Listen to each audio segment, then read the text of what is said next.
in the 25 years since I've been practicing law, I get prisoner letters from time to time, more than I can recall.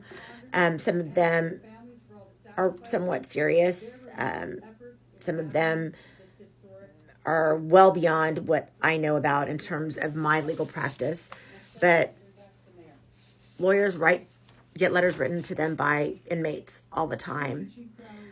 And most of them are just writing in desperation to find a lawyer to represent them for a particular reason. Today, however, I opened up a letter that was written to me in December 18th of last year. And its subject line states 1986 killing, juvenile delinquent, San Diego, California. On March 31st, 1986, my Aunt Georgia Jo Haggai was murdered in San Diego, California in her home at 5 a.m. when she opened up the door to someone.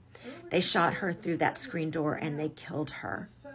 The exact details of the case are not exactly known publicly. I know more of them.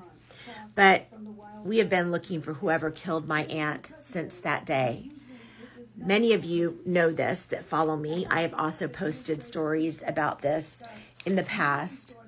Additionally, last year, ABC San Diego ran a story about my aunt, and Court TV followed up with a feature on Julie Grant's show, I believe in February of last year. Both of those are pinned, so you can watch them in my stories.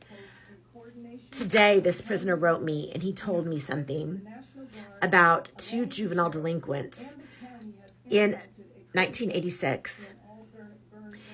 He told me that he learned a secret and that he's been holding this secret since March 31st of 1986. And that was the day that Georgia Jo was killed. And they tell me the story, or he tells me the story about two juvenile delinquents that happened upon a house that they thought was vacant, but it wasn't. And they knocked and then maybe accidentally fired on my aunt when she opened the door and she staggered and fell. They told me that, or the letter tells me that one of these juvenile delinquents ended up becoming a sheriff in San Bernardino County. And the other, I don't know what became of him. This person that wrote me says that he is not the juvenile delinquent, either of them, but that he has more information and that he will not talk to law enforcement, but he will talk to me. But he won't give me the names.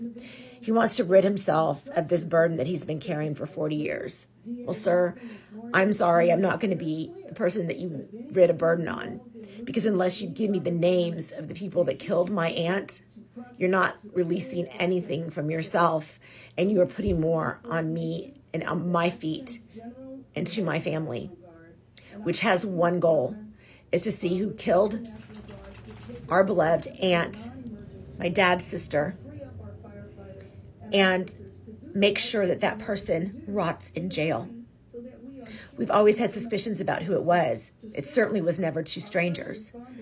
And, you know, if it is, then that would be a shock to me, but I don't really have an agenda to find out that it was a specific person. I want to find out the person that killed my aunt. And if anyone out there knows who these juvenile delinquents might be, one having become a sheriff in San Bernardino County, these juvenile delinquents that stole cars in March, in the early spring of 1986, and they would steal guns and burglarize homes and steal drug paraphernalia. Do you know who these two are? They had a crime spree apparently that went from San Bernardino all the way down to Escondido, and then further down into San Diego County, where they came across my aunt. If you know who these two idiots are, please let me know, because we need to know who killed her so they can never do this again. Can you imagine if this person became a sheriff, what harm he could be causing to other people? You don't get rid of that blackness in your soul. That blackness will always be there. And this person deserves to be in jail. Both of them do.